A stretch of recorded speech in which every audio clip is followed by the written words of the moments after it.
Team USA battling back, but still down by 3 after 2 periods here in Cobb's Coliseum. No one should ever count the United States team out. After all, this is a team that has been riding an emotional elevator the last week, forced to play without their head coach, who underwent surgery to remove a brain tumor. The Americans are still intent upon winning one for their skipper. Bob Johnson may not be able to be with them physically, but you know he is still with them, standing beside them, behind them, with that ever-present notebook in hand.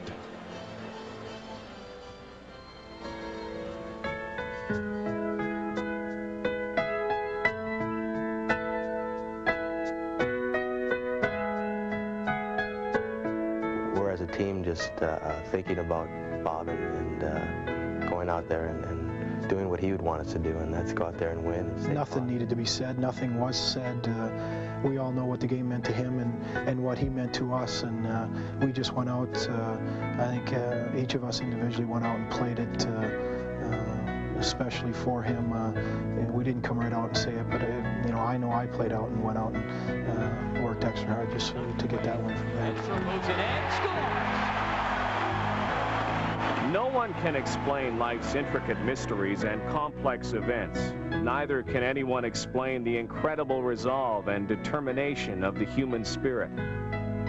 To explain the misfortune of Bob Johnson is impossible, but Badger Bob's tenacity still hovers over an emotionally smitten Team USA, a team devastated by the sudden turn of events, but not willing to submit.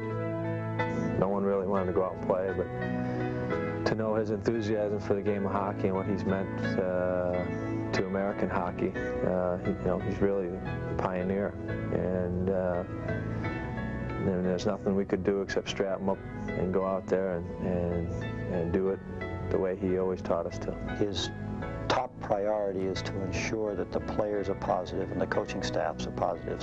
I think the biggest inspiration was yesterday after the game. About 7 or 8 of us went over to the hospital to see him.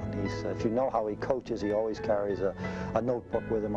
You know, even in the hospital yesterday after the game, he was in there and the guys were telling me he had the notepad out and saying "Beat Canada." As soon as we walked in the room yesterday, he had a big smile on his face, and he wrote down "Great job" on his piece of paper, and that's all we needed to see. He was sad when he wrote down on the pad, "They won't let me coach." It's only the second game in my life that I've never been allowed to coach. He was all he wanted us to do was to play well. And his first question when he saw me was, "Are they ready?" Like you said, we're all affected by this, and we're all praying for him. I'm sure that he'll fight as hard as he can.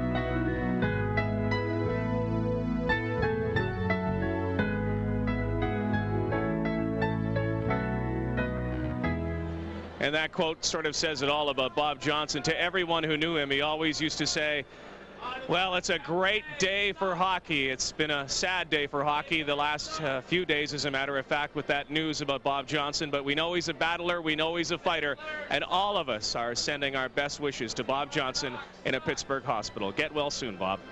This is Labatt Canada Cup Hockey on CTV.